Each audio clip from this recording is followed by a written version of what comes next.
มาฮอดถึงเมงจื้อเยอะนาจึงเมืองไทยเฮอเฮ็ดวัดเฮ็ดเวอร์ในว่าปอได้มีก็อุ่นใจปอบางเจอก็ทบกันลีบางเจอก็ญาติขีเจออำดีเคยปอกคืนเพิ่นตีตั้งเฮ็ดคือลองตัวเงินหาก็อำปอเคยปอกเพิ่นก็อำเป็นไร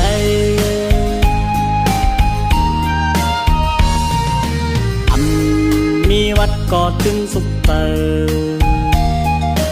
ปอญาติกำหนดก็ถึงยอแกดคือวัดคือเวอร์ในแทนปอในทุกขณะพวา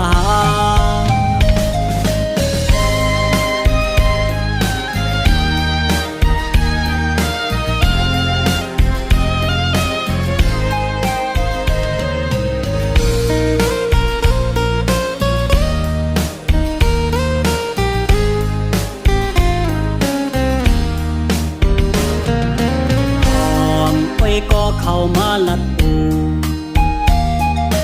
เวงที่จอหน้าที่เมืองไทยหาเงินก็มันง่ายนะก็เลยยินยอออกใจเสือหาซ้ำเลยมาฮอดถึงเวงจื้อเยอะนาจึงเมืองไทยเฮอเฮ็ดวัดเฮ็ดเวอร์ในว่าปอ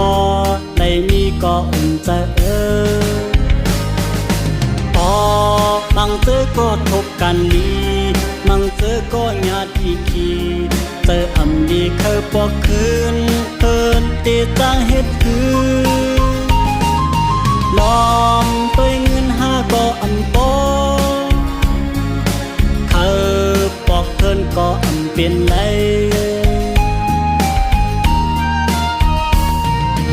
อำมีวัดก็ถึงสุขเตอ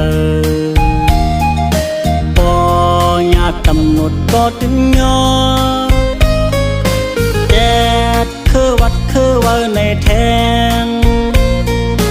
ปอในทุกขณะพวา